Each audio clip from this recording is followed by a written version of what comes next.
जय हिंद साथियों, आप सभी का बहुत बहुत स्वागत है।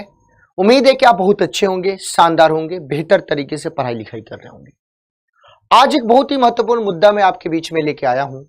बार बार समय समय पर आप लोगों के लिए मैं जरूर ये जितने भी आपके समसामयिक के मुद्दे होते हैं जो आपको जानना जरूरी है वो मैं आपके बीच में लेके आता हूं और आपको समझाने बताने के प्रयास जरूर करता हूं और आपको अच्छा भी लगता है, समझ में भी आता है और चीजें की क्लियरिटी और ज्यादा हो जाती है। आप लोगों को कुछ कमी लगे तो जरूर ऑफलाइन कमेंट करके आप लोग बताइएगा। आज मैं जो इशू लेके आया हूं आपके बीच में, आप लोगों के जरूर ये पता होगा कि पिछले कुछ समय में जो धारा 124A है, जिसको राजद्रोह की धारा 124 है, तो उस धारा के दुरुपयोग को लेके अलग अलग आपके संगठन, विपक्षी पार्टियों से लेके सभी लोग इस बात को लेके बोल रहे थे कि भाई ये जो कानून था ये अंग्रेजों के समय का कानून है। उस समय भारत के जो लोग होते थे और वो भी महत्वपूर्ण नेता, जैसे बाल गंगाधर तिलक की बात करें, महात्मा गांधी की बात करें, उनको चुप कराने के लिए, उनके मुंह को बंद करने के लिए और उनके ऊपर अंकुश लगाने के लिए इस प्रकार के कानून आपके ब्रिटिशर्स के द्वारा इंप्लीमेंट किए गए थे। लेकिन अभी भी वो कानून इंप्लीमेंट है, अभी भी वो कानून है और उस कानून का दुरुपयोग आपका होते जा रहा है। अब ये बात मैं नहीं बोला हूं, ये बात आपकी सुप्रीम कोर्ट ने बोली है कि भाई ये सही नहीं है। ये जो धारा 124 है उसका दुरुपयोग जिस तरीके से बढ़ रहा है उसके ऊपर सरकार को सोचनी पड़ेगी। अब सबसे पहले एज इट जो आपका स्टेटमेंट है सुप्रीम कोर्ट का इस धारा 124A को लेके, उस स्टेटमेंट को मैं आपको पढ़ना चाहता हूं, उस स्टेटमेंट को मैं बताना चाहता हूं। स्टेटमेंट क्या है कि जो इसको लेके इसके इस 124A के ऊपर जो आपकी सुनवाई को लेके जो पीठ है, उस पीठ ने बोला कि अगर पुलिस किसी को फंसाना चाहती है तो धारा 124A भी लगा देती है। अरे वो आपके ऊपर डिपेंडेंट करता है कि आप लगा दीजिए, कोर्ट में मामला लंबित रहेगा, लंबे समय तक आपका चलेगा, उसका जब फैसला आएगा तब नहीं ये डिसीजन लिया जाएगा कि आप सही थे कि गलत थे। लेकिन आपको मान लीजिए कि पुलिस फंसाना चाहते, आपके ऊपर 124A धारा लगा दी, तो ये पहले स्टेटमेंट एक बार हम पूरा पढ़ना चाहते हैं कि सुप्रीम कोर्ट का क्या स्टेटमेंट है। तो सुप्रीम कोर्ट की जो पीठ है उसने कहा कि अगर पुलिस किसी को फंसाना चाहती है तो धारा 124A भी लगा देती है। जिस पर भी यह धारा लगती है वह डर जाता है। अब मैं यह भी बताऊंगा कि क्यों डर जाता है, क्योंकि इसके अंदर किस प्रकार की सजा का प्रावधान किया गया है, इसके भी मैं चर्चा करूंगा। तो व्यक्ति डर जाता है। इन मुद्दों पर विचार किए जाने की जरूरत है। यह सीधे तौर पर सुप्रीम कोर्ट बोल रहा है कि इस मुद्दे पर विचार किए जाने की जरूरत है। जो ये पीठ है वो पीठ इस बात को एक्सेप्ट कर रहा है कि हमारी चिंता कानून के दुरुपयोग, मिसयूज को लेके और आपकी कार्यपालिका की कोई जवाबदारी न होने को लेके है। यानी कानून का दुरुपयोग हो रहा है और कार्यपालिका को कोई मतलब नहीं है, इसको लेके हमारी चिंता है। पीठ ने कहा है कि वह सभी मामलों को एक साथ, यानी जो भी इस तरीके के इससे संबंधित जो मामले होंगे, जो इशू होंगे, उस सबको एक साथ संलग्न करके इसके ऊपर हम क्या करेंगे भाई, सुनवाई करेंगे। अब देखो भाई, सुप्रीम कोर्ट की चिंता की बात क्या है, तो सुप्रीम कोर्ट ने जो आईपीसी की धारा 124A है जो राजद्रोह से संबंधित है कि दुरुपयोग और इस पर कार्यपालिका की जवाबदारी न होने पर चिंता जताते हुए सीधे तौर पे उसने केंद्र सरकार से सवाल किया। क्या बोला कि क्या आजादी के 75 साल बाद भी इस कानून की जरूरत है? क्योंकि यह कानून ब्रिटिशर्स के समय में, ब्रिटिश पीरियड में आपको इंप्लीमेंट किया गया था, बनाया गया था। तो आप भारत आजाद हो गया और 75 साल होने वाले आजादी की, उसके बाद भी इस प्रकार की कानून की जरूरत है। ये पीठ ने स्पष्ट रूप से सवाल आपके किससे किया है, केंद्र सरकार से किया है। आपने बोला कि सही बात है भैया, पहले हम पूरे मुद्दे को समझ लेते हैं, उसके बाद ये भी समझेंगे कि आखिर में कानून क्या है। कोर्ट ने कहा है, देखो भाई, जैसे 124A का आपका बात आता है, चूंकि अपनी हिस्ट्री से रिलेटेड है तो मैं आपको बता रहा हूं, हिस्ट्री पॉलिटी दोनों मिक्सअप है। तो कोर्ट ने आपके कहा है कि इस कानून को लेकर सवाल उठाए जा रहे हैं और बार बार उठाए जा रहे हैं।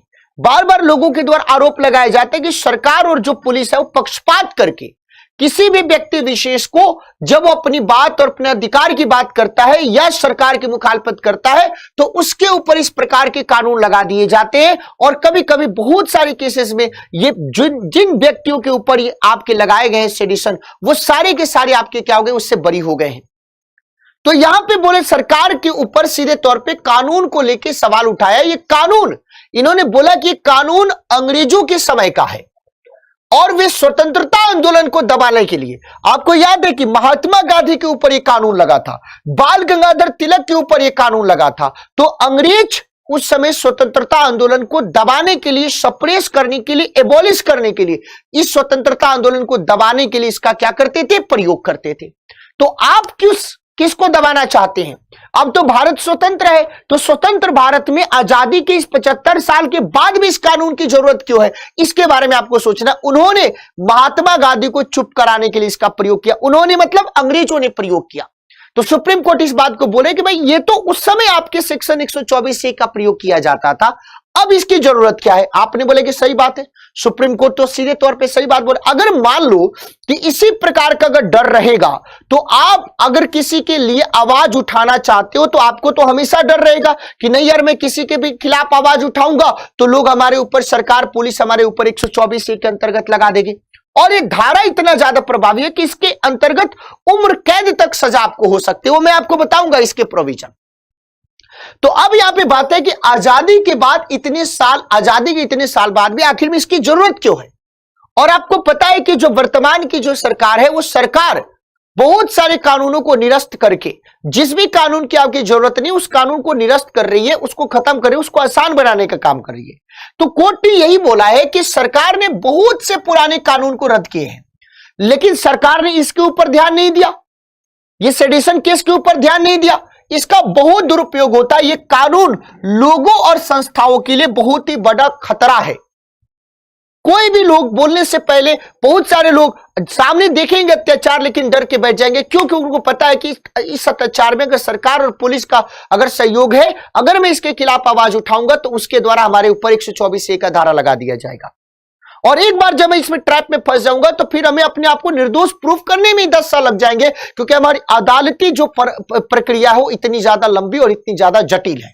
आपने बोला कोर्ट ने राजद्रोह कानून पर विचार करने का मन बनाते हुए केंद्र को नोटिस जारी किया है, बोला कि हम इस कानून के ऊपर विचार करना चाहते हैं और केंद्र सरकार को नोटिस जारी कर दिया है। लेकिन यह बात अलग है कि एक तय तिथि आपकी निर्धारित नहीं करी गई कि कब तक सरकार को आपको इसका जवाब देना है, और यह तिथि निर्धारित नहीं करी गई है, लेकिन नोटिस जारी कर दिया गया है। सीधे तौर पे कोर्ट इस बार है तैयार कि मैं इसके ऊपर डिस्कस करना चाहता हूं। अब आपके अंदर क्वेश्चन होगा कि ठीक है भैया, ये तो कोर्ट की अपनी पक्ष होगी, अदालत की अपनी पक्ष हुई, अलग अलग मसलों के ऊपर सुनने के बाद। लेकिन अगर हम सरकार के पक्ष की बात करें तो सरकार का पक्ष अटॉर्नी जनरल, तो जब के वेणुगोपाल की बात करती है तो के वेणुगोपाल ने क्या कहा है कि कानून रद्द करने की जरूरत नहीं है। उन्होंने क्या बोला कि सरकार के पक्ष को रख रहे हैं, वो बोले कि कानून को रद्द करने की जरूरत नहीं है, बल्कि हम इसमें दिशा निर्देश को सख्त कर देते हैं, कड़ा कर देते हैं। और अगर हम इस दिशा निर्देश को सख्त कर देते हैं तो उससे भी हम उद्देश्य की पूर्ति हो सकती है। पीठ ने कहा है कि एक गुट दूसरे गुट के लोगों को फंसाने के लिए इस कानून का इस्तेमाल कर सकता है, यह लोगों के लिए खतरा है। आप बोल रहे हो कि ठीक है भाई, हम क्या कर देंगे, सख्त दिशा निर्देश कर देंगे, लेकिन दिक्कत की बात क्या है कि एक गुट जो दूसरे को पसंद नहीं करता, वो उसको फंसाने के लिए इस कानून का अपना प्रयोग कर सकता है। तो पीठ ने कहा और याचिका को प्रमाणिक और याचिकाकर्ता को वास्तविक बताते हुए कहा कि उसने अपना पूरा जीवन, क्योंकि ये जो याचिका थी एक आपकी मेजर की याचिका थी, उन्होंने बोला कि अपना पूरा जीवन जो है देश की सेवा में समर्पित किया है। हम ये नहीं कह सकते कि यह प्रेरित अर्जी है, यानी सरकार और सरकार के तरफ से जो आपके प्रस्तुत जो आपके अटॉर्नी जनरल है, उनका इनडायरेक्टली कहने का मतलब है कि ये प्रेरित अर्जी है। इनको पुश किया गया कि आप इस प्रकार की अर्जी को पुश कीजिए, मतलब लाइए सदन, उसके कोर्ट के सामने आप रखिए।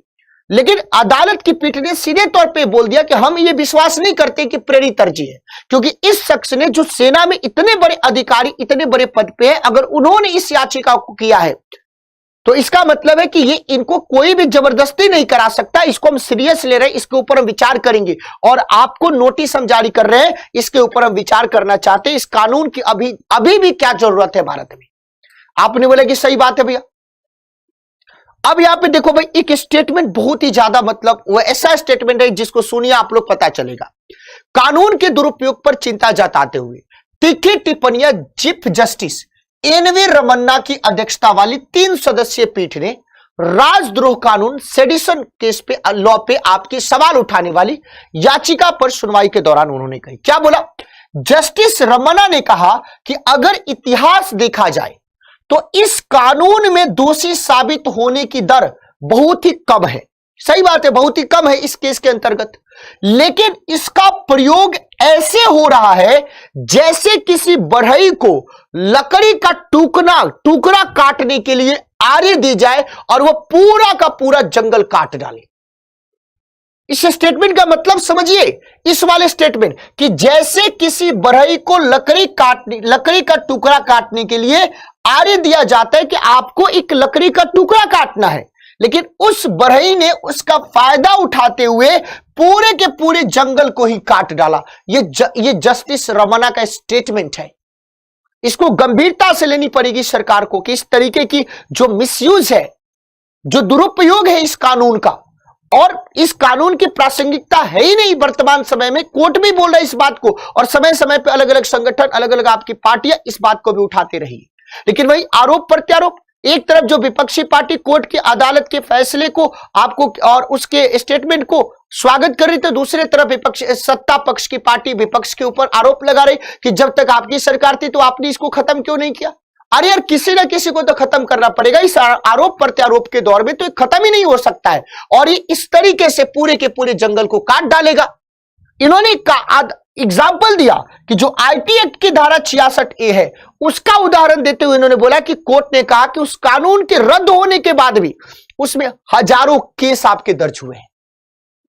तो बोला कि सही बात नहीं भाई, यानी आपने बढ़ई को आड़ी दिया और उसने पूरे के पूरे लकड़ी के टुकड़े को काटने के बजाय पूरे जंगल को काटने पे आपका वो हो गया है। अब एक एक करके समझिए। आप लोगों को पता होगा कि राजद्रोह सेडिशन केस जो था, लोगों को सबसे ज्यादा कब पता चला? जब जेएनयू के आपके पूर्व छात्र संघ अध्यक्ष कन्हैया कुमार पे केस आपके लगाया गया था, कफिल पे लगाया गया, अलग अलग आपके लोगों के ऊपर ये केस लगाया गया। तो अगर हम बात करें कि राजद्रोह 124A आपका क्या है, ये धारा क्या है, तो ये जो आईपीसी भारतीय दंड संहिता की धारा 124A के तहत राजद्रोह क्या है? एक अपराध है। ये क्या? एक क्राइम है। अब आपके अंदर क्वेश्चन होगा कि धारा 124 से आईपीसी का क्या है? तो भारतीय दंड संहिता आईपीसी की धारा 124A के अनुसार राजद्रोह एक प्रकार का अपराध है। इस कानून में राजद्रोह के अंतर्गत भारत में कानून द्वारा स्थापित सरकार के प्रति मौखिक, सरकार के प्रति लिखित यानी शब्दों के द्वारा या सिंबॉलिक संकेतों के द्वारा या आपके पेंटिंग चित्रकारी दृश्य रूप में अगर आप हैटर्ड या अवमानना या उत्तेजना पैदा करने के प्रयत्न को शामिल किया जाता है, तो किसके ऊपर आपकी 124 से लग सकता है? जो भी आपकी जो सरकार के प्रति, जो कानून के द्वारा स्थापित सरकार है उसके प्रति अगर आप अपने मौखिक रूप में, लिखित रूप में, सांकेतिक रूप में, दृश्य के रूप में अब किसी भी तरीके की घृणा या अवमानना या उत्तेजना पैदा करने के प्रयत्न आप करते हैं तो आपके ऊपर इस आईपीसी की धारा 124 से आपके लगाया जा सकता है। विद्रोह में वैमनस्य और शत्रुता की सभी भावनाएं शामिल होती है। हालांकि इस खंड के तहत घृणा या अवमानना फैलाने की कोशिश किए बिना ही की गई टिप्पणियों को अपराध की श्रेणी में शामिल नहीं किया जाता है। आपने बोला कि भाई ऐसे तो भाई किसी भी चीज को, संकेत को, मान लो कि मैंने आंख मारा, सरकार सोच लेगा कि आपके ऊपर ही आंख मारा, उसने केस कर दिया आपके ऊपर, 124 से लगा दिया। अब आपके अंदर को क्वेश्चन होगा कि चलो भाई मान लो कि भैया जिसके ऊपर 124 के अंतर्गत राजद्रोह का केस लग गया, अब क्या होगा? तो राजद्रोह जो है बेटा वो गैर जमानती अपराध है, इसमें जमानत नहीं मिलता है। राजद्रोह के अपराध में 3 वर्ष से लेकर उम्र कैद तक की सजा हो सकती है और इसके साथ जुर्माना भी लगाया जा सकता है। इस कानून के तहत आरोपित व्यक्ति को सरकारी नौकरी करने से रोका जा सकता है। आरोपित व्यक्ति को पासपोर्ट के बिना रहना होगा, साथ ही आवश्यकता पड़ने पे उससे अदालत में भी पेश होना जरूरी है। तो देख लिया ना किस तरीके का आपका वो बात है, यानी इसमें दंड की किस तरीके की सजा है। अगर हम इसके ऐतिहासिक पृष्ठभूमि की बात करें तो इस राजद्रोह कानून की बात करते हैं तो 17वीं शताब्दी में इंग्लैंड में अधिनियमित किया गया था। उस समय विधि निर्माताओं का यह मानना था कि सरकार के प्रति अच्छी राय रखने वाले विचारों को ही केवल अस्तित्व में या सार्वजनिक रूप से उपलब्ध होना चाहिए, क्योंकि गलत राय सरकार और राजशाही दोनों के लिए नकारात्मक प्रभाव साबित हो सकता है। भारत में बात करें तो मूल रूप से 1837 में ब्रिटिश इतिहासकार थॉमस मैकाले के द्वारा तैयार किया गया। 1860 में भारतीय दंड संहिता लागू करने के दौरान इस कानून को आईपीसी में शामिल नहीं किया गया। सर जेम्स स्टीफन को वर्ष 1870 में स्वतंत्रता सेनानियों के विचारों का दमन करने के लिए एक विशिष्ट कानूनों की आवश्यकता महसूस हुई और इसी के चलते 124 को भारतीय दंड संहिता में 1870 के अंतर्गत आईपीसी में शामिल कर लिया गया। तो समझ गए ना आप लोग, इस तरीके से आपको समझने की जरूरत है। तो उस समय भारतीय स्वतंत्रता संघर्ष के दौरान आपके उसको दबाने के लिए काम किया गया था। तो हमें लगता है कि आज आप लोगों को ये बात पूरी अच्छे तरीके से समझ में आ गई होगी। अगर आपको ये सेशन अच्छा लगा है तो आप जरूर अपने दोस्तों के बीच में शेयर करना। एग्जामपुर ऑफिशियल ऐप को गूगल प्ले स्टोर से डाउनलोड कर लीजिएगा। फिर मिलते हैं आपसे नेक्स्ट सेशन में, तब तक के लिए बहुत बहुत धन्यवाद। Thank you so much. जय हिंद साथियों।